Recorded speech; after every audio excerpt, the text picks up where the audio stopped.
ভাই আঙ্গিরে একটা জীবন, এই জীবনে না আছে সুখ, না আছে শান্তি।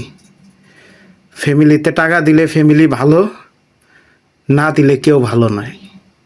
এলাকার কথা তো বাদই দিলাম, এলাকার অনেক বড় ভাই আছে, মানে ছোটরা তো চা চায়, বড়রা সহ টাকা চায়, কিন্তু কেউ কখনো বুঝতে চায় না যে আমরা প্রবাসের মাটিতে কিভাবে থাকি, কিভাবে কাজ করি, কতটুকু পরিশ্রম করি। এইটা ধারণাটা তাদের মনে কখনো ঢুকে না। কখনো যদি ঢুকেও তাদের মনে, তারা কখনো এইসব মালুম করে না, বিশ্বাস করে না।